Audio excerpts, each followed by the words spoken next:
Hello everyone, this is Meghala, working as an assistant professor in the Department of Mathematics at Kamaraj College of Engineering and Technology, Madurai. I welcome you all to this video on Pcnf and Pdnf part 2. Okay, first of all, let's see what is Pcnf. The Pcnf is nothing but principal conjunctive normal form.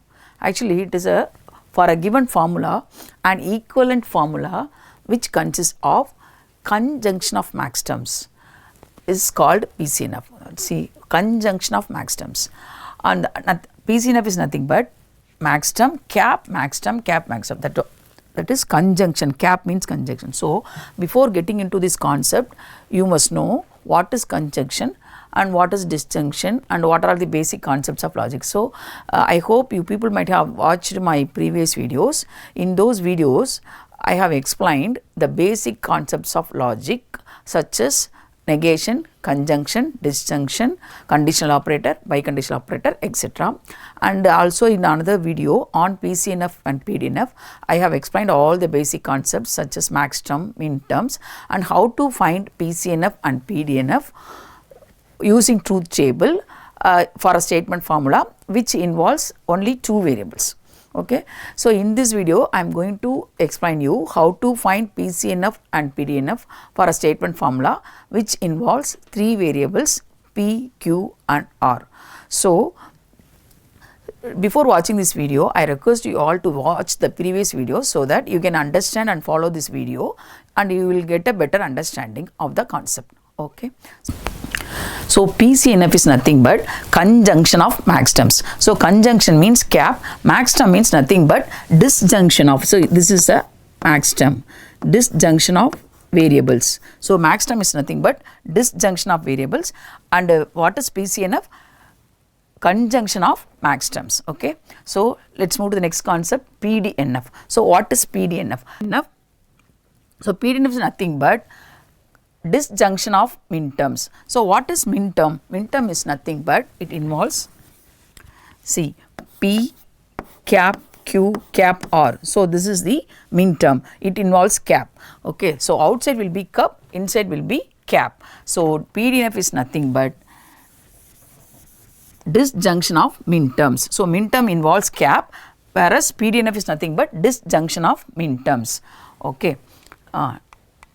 Next, let's see, when there are three variables, these are all the possible min terms. There is a general formula. If there are two variables, we can find possibly 4 min terms or max terms.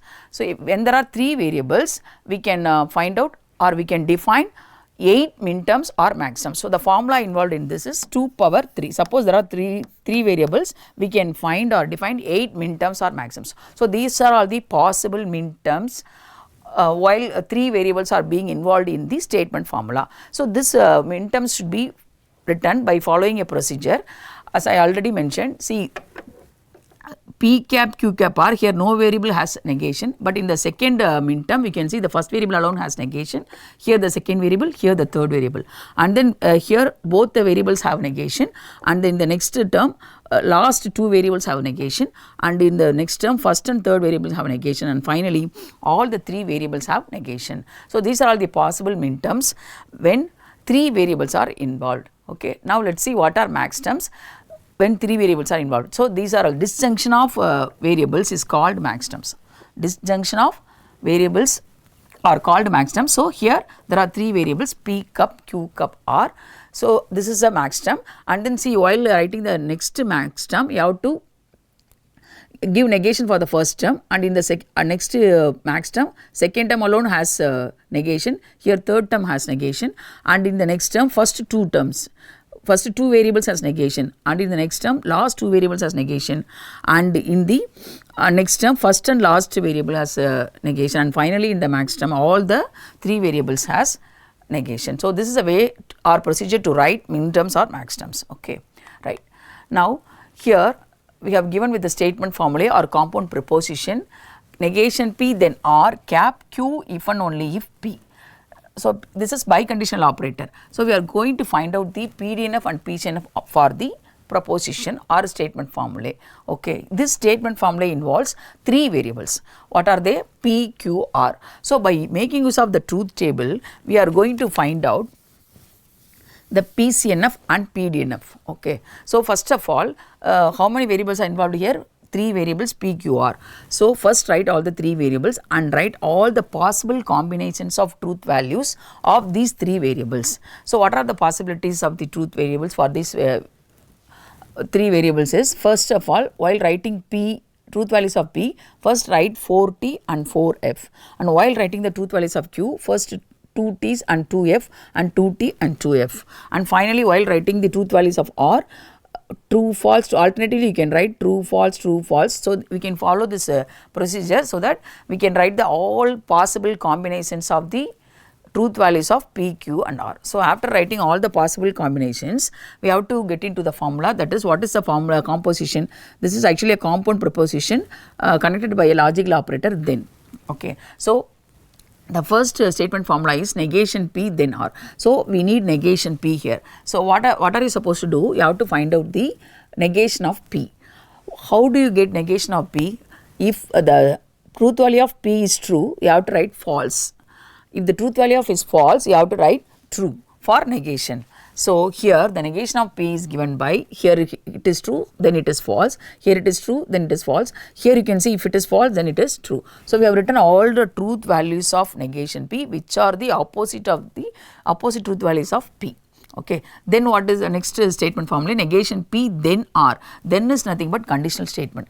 So we have seen the truth table for the conditional statement. In that we have learnt that whenever the first statement, that is P, the truth value of P is true and the truth value of Q is false, then only the resultant statement will be false. Otherwise all other conditional statement truth values will be true. So the first one should be true, the second one is false, then you will get the resultant value as false, and all other truth values will be true. Here you can notice that we are combining negation P then R. So this is the first statement and this is the second statement. So here the first truth value is true and the next truth value is false only, you will get false. Otherwise it is true. So you can notice I have highlighted here. So here only this combination is there. First truth value is true, that is the truth value of first variable is true and the truth value of second variable is false. So if you combine these two, we will get the resultant value as false. And again we have one more combination here. The first is true, second is false, so that the answer is false. Otherwise it is true. This is the truth table for the conditional statement, right? So negation P then R is these are the resultant truth values for the negation P then R. Then let's move to the next logical statement. What is that?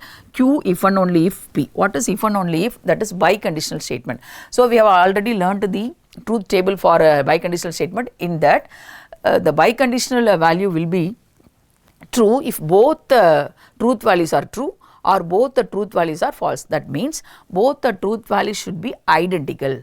If both the truth values are identical, then the truth value of the biconditional statement will be true, otherwise it is false. So it must have identical truth value. So we are going to combine Q and P by the logical operator biconditional statement, that is if and only if. So let's watch P and Q. So here both are true, so then it is true. Here both are true, again it is true. Here one of the truth value is true, another is false, so it becomes false. Here again it's same, so they are different, so we are getting false. When the truth values are identical, here you can notice here both are identical, then you will get true. Here also both are identical, then you will get true. So this is the resultant truth values for the logical statement Q if and only if P. Now we are going to combine these two propositional statement by a logical operator cap. So what is cap? Conjunction. What is a truth? We have already learned the truth table for conjunction. In that the truth value of the conjunction will be false if one of the truth value is false. If any one of the truth values is false, then the conditional conjunction truth value will be false. So let's check that. Now we are going to combine this and this by the logical operator cap. Isn't it? So now check here, you have to check the truth values, both are true, so it is true. I told you if one of the truth value is false, then it becomes false. So here both are true, here one of the truth value is false, so it becomes false. Again here also one of the truth value is false, here again one of the truth value. So here only both the truth values are true, so it is true. Here again one of the truth value is false, so it is false. So now we have seen the resultant truth values for the logical statement, negation P, then R cap, Q if and only if Q. So, this is the resultant column. So, by making use of this resultant column, we are going to write the Pcnf and Pdnf. For that, we need min terms and max terms. So, how to write min terms? So, I will tell you the procedure how to write min terms. So, for min terms, what you have to do is you have to check the truth values of all the three variables P, Q, R, okay, and then also the min terms corresponds to truth values, whereas max term corresponds to false values. You can notice here you have to write min terms for truth values. Wherever true is there, you have to write min terms. Wherever false is there, you have to write max terms. Okay. Then I will tell you the procedure how to write min terms or max terms. So, wherever there is true, we have to write min term by combining the truth values of the truth statement variables P, Q, R. Here you can see that the truth value of P is true, Q is also true, R is also true. If the truth value of the statement is true, then you have to write the statement as it is. So, P, all the truth values are true, so you have to write P cap, Q cap, R. But see here in the next one, both are true, but the truth value of R is false. So, what you have to do? You have to negate the statement. So, negation of R. Okay. So, for the both truth values, you have written the max term. So, one more truth value true is there here. So, here also you have to write the min term. What is the min term for this truth value? Here first truth value of P is false, so you have to negate the statement. Second truth value of Q is false, again you have to negate the statement. But here the truth value of third R, here the truth value of R is true, so you have to write the statement as it is. Now we have written the min terms by wherever there is truth value is true, we have to write min terms. We have got 3 min terms as there are 3 truth values true. 3 truth values true are there, so that corresponding to T we have written 3 min terms. Now let us move to max terms. So max terms correspond to truth value false. Wherever false is there, we have to write max term. So again the procedure for max term is reverse to the process of min term. In min term what we have done, we have written if there is true, we write the statement as it is. If there is false, we have negated the statement. But here what you have to do is, wherever there is true, the statement should be negated. See here you can notice that for P you have T, but you have to negate the statement here. You got negation P. But for Q you have false, but you have to write the statement as it is. So it is Q. And for R it is true, you have to negate the statement. So whenever there is true, you have to negate the statement. What we have done in the min term, you have to do the reverse process in max term. Wherever there is true, you have to negate the statement. Wherever the truth value of statement variable is false, you have to write the statement as it is. So, for 5 false we have in the resultant column. For all the 5 false, correspondingly we have written 5 max terms. So, totally we know that there are possibly 8 max terms and min terms. Here we have 3 min terms and remaining 5 max terms are here. We have written the min terms. Wherever the truth value is false, we have written the max terms. So, by combining min terms by the operator cup, we have got the Pdnf. By combining max term with the operator cap, we have got the Pcnf. So, this is a way to find out Pcnf and Pdnf by using the truth table. Okay. So, I hope I have understood this concept clearly. Thanks for watching this video. Thank you. There. So, by making truth value true, there is making use of the